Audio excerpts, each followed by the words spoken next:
जिसे पिया चाहे वही सुहागन, दिल को छू लेने वाली कहानी।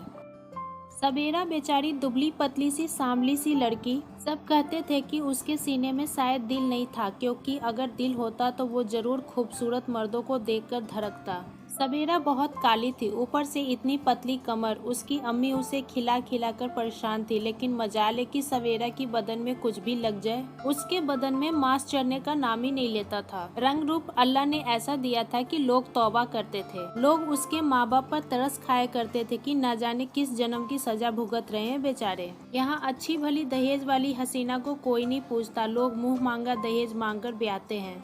अल्लाह की इस रहमत को कौन बदनसीब समेटेगा। सवेरा बदसूरत ही नहीं उदासीन थी, क्योंकि उसकी बदसूरती ने उसके दिल और दिमाग दोनों पर कब्जा कर लिया था। वो कितनी भी सज सवर ले, लेकिन उसमें रंगत ना आती थी, इसलिए वो खुद से और दुनिया से चिड़ी चिड़ी रहती थी। और दूसरी तरफ थे रोहेल खान, जिन्हें देखकर हसीना बेकाबू हो जाती थी। वे थे भी सिर से पैर तक बेहद खूबसूरत और दिलचस्प। उनका सोने सा दमकता रंग, काली घटाओं को मात देते घुंघराला बाल, गहरी भूरी आंखें, ऐसी आंखें एक बार कोई जी भर के उसमें झांक ले तो जन्म जन्म के लिए उसका हो जाए। उनकी मीठी मीठी मुस्कुराहट एक जहर की तरह थी, जिस पर शहीद होने को जी चाहे। उन्हें देखकर खुदा की कुदरत याद आ जाती थी। मालूम होता था बड़ी फुर्सत से मजे ले लेकर अल्लाह ने उन्हें गढ़ा था। बड़ी कम उम्र में उन्होंने हसीनाओं के दिल के साथ खेलने का चस्का लग गया था। आसपास की तकरीबन सब लड़कियां उन पर दिल हार चुकी थी। वे उन हसीनाओं के दिल के साथ खेलते और जब उनसे जी भर जाता तो किनारा कर लेते। जिस महफिल में जाते दिलवालियों के टूटे दिलों के ढेर लग जाते।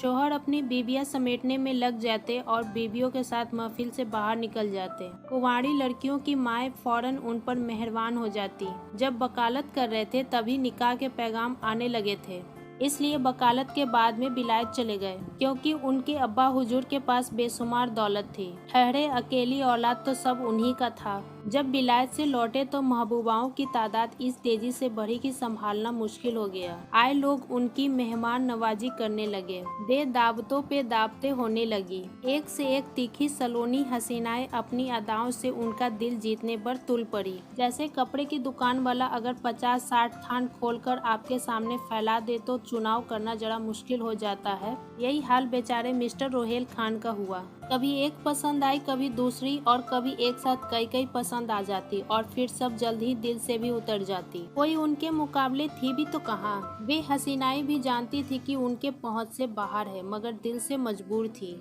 उन्हें देखकर ठंडी आहें भरने लगी और रातों को आंसुओं से तकिए भिगोने के सिवाय उनके पास और कोई चारा नहीं बचा था। सवेरा दिन भर अपने क्लिनिक में काम करती, क्योंकि वो एक डॉक्टर थी। उसने अपने घर में ही क्लिनिक खोल रखा था, क्योंकि उसके वालिदैन की बहुत बड़ी हवेली थी। उसमें एक यही अच्छी बात थी कि वो एक डॉक्टर थी और लोगों का इलाज करके उन्हें ठीक कर देती थी। सवेरा को जब अल्लाह ने शकल सूरत नहीं बख्शी तो उसके वालिद ने सवेरा को आगे पढ़ाने का सोचा कम से कम काबिल डॉक्टर ही बन जाए, क्योंकि काबिल बीवी तो वो बनने से रही। वो एक अच्छी सर्जन थी। लोगों के घाव में ऐसे टाके लगाती थी कि 2 दिन के बाद ही इंसान दुरुस्त हो जाता था। ऐसे ही उसने न जाने कितने लोगों का इलाज करके उन्हें ठीक किया था। चौराहे वाले चाचा के पेट में तो एक बार लोहे का मोटा छड़ घुस गई थी। सब हिम्मत हार बैठे, लेकिन सवेरा ने हिम्मत न हारी और लोहे का मोटा छड़ पेट से निकालकर ऐसा इलाज किया कि अब तो पेट के टाके भी नहीं दिखते। उसने बहुत से लोगों का इलाज किया और वे बिना परेशानी के कुछ दिनों बाद एकदम दुरुस्त हो गए।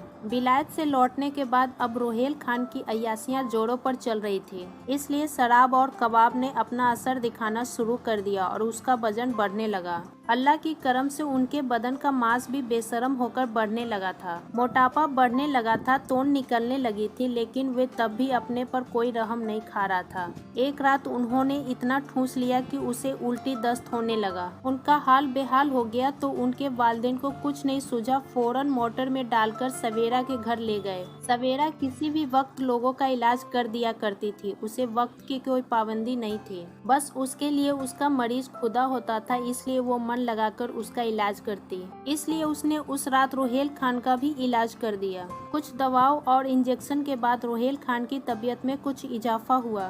सवेरा की दवाओं से उन्हें फायदा हुआ और वे अब होश में थे। उन्होंने सवेरा को देखा। उन्होंने पहले भी सवेरा को काफी महफिलों में देखा था, लेकिन उसकी बदसूरती ने उसको कभी उससे बात करने की इजाजत नहीं दी। बदसूरत इंसान से उन्हें चिढ़ थी। उसकी समझ से खास तौर से औरत को तो बदसूरत होने का हक ही नहीं होना चाहिए। अगर औरत हसीन नहीं है तो इस दुनिया में है ही क्यों? उसे पैदा ही नहीं होना चाहिए। इसलिए सवेरा को देखकर उनके रोंगटे खड़े हो जाते थे। तबे के समान काली, ऊपर से सिक जैसी पतली कमर, इतनी पतली कि मांस चढ़ने की दुआ मांगती थी। न बदन में रंगत, न चेहरे पर रुआब। रोहेल खान अब ठीक थे तो सवेरा उनसे बोली, व्यायाम किया कीजिए रोहेल साहब, वरना मोटे और थुलथुल हो जाएंगे। तब रोहेल मियाँ बोले, शुक्रिया आपकी राय की डॉक्टरनी साहिबा। उस रात किसी हसीना के कल्पना में खोने के बजाय रोहेल खान गुस्से से बोला, काली माई न जाने अपने आप को क्या समझती है, कमबख्त मरी हुई छिपकली, खुदा कसम उबकाई आती है इसे देखकर। उनकी फुसफुसाहट सवेरा ने सुन ली, लेकिन वो बोली कुछ भी नहीं। दूसरे दिन जब रोहेल खान अपने घर जाने लगे तो उन्होंने सवेरा से बदला लेने का सोचा और उससे बोला, मोहतरमा निकाह नहीं करोगी क्या? निकाह की उम्र तो बीती जा रही है, आपकी इरादा क्या है? क्या उम्र भर निकाह नहीं करोगी? अब सवेरा गुस्से से फीवर पड़ी और रोहेल खान से बोली, निकाह क्यों नहीं करूंगी भला? मुनासिब इंसान तो मिले तब। रोहेल खान ने पूछा, और मोहब्बत कब करोगी? तब सवेरा बोली, मोहब्बत बगैर निकाह कब होती है भला? वो तो तलाक होती है। कोई भला आदमी मिले तो शानदार इश्क किया जाएगा, उसके बाद ही निकाह होगा। तब रोहेल खान बोले, मेरे बारे में क्या ख्याल है? तब सवेरा बोली, जनाब जिक्र भले आदमी का हो रहा था, तो वे भले आदमी आप नहीं हो सकते। तौबा करे, आप भले आदमी तो क्या, आपको नहीं तो आदमी कहना ही दगाबाजी होगा। रोहेल खान ने गुस्से से पूछा, तुम्हारा मतलब क्या है? मैं आदमी नहीं? तब सवेरा बोली, आप तो माशूक है भाई, मुझसे तो माशूक ना झेले जाए। अरे कहाँ मैं आपकी नखरे उठाती फिरूंगी। तब रोहेल खान बोले, तो तुम समझती हो कि कोई तुम्हारे नखरे उठाने को मरा जा रहा है? तब सवेरा बोली, कोई तो जरूर उठाएगा। रोहेल खान ने पूछा, कौन? तब सवेरा बोली, जिसे गरज होगा वो मेरे नखरे उठाएगा ही। तब रोहेल खान बोले, कभी आईने में मुंह देखा है? तब सवेरा बोली, रोज देखती हूँ और आईने से पूछती हूँ कि ए आईने, बता तो कोई है दुनिया में मुझसे ज्यादा हसीन और खूबसूरत? आईना कहता है, अजी तौबा कीजिए, आप सब बदसूरत कोई नहीं। मुझे मालूम है रोहेल मियाँ, मैं बदसूरत हूँ और मुझसे कोई निकाह नहीं करेगा। आप जैसा खूबसूरत जवान तो कभी नहीं। सवेरा का जवाब सुनकर रोहेल मियाँ बिना बोले वहाँ से चले आए, लेकिन सवेरा की बातों ने उनके दिल में जगह बना ली। अब रोहेल साहब की मुसीबत बढ़ गई। उन्हें समझ नहीं आ रहा था कि उन्हें उस बदसूरत लड़की से मोहब्बत कैसे हो गई। वे यही सोचते रहे कि बदसूरत लड़की से इजहार इश्क कैसे किया जाए। जमाना क्या कहेगा, बदसूरत लोग ईमान के पक्के होते हैं। कैसे बहलेगी भला सवेरा? कम उम्र भोली भाली हसीना को बहलाना तो आसान था, लेकिन सवेरा मेरी मोहब्बत कैसे समझेगी?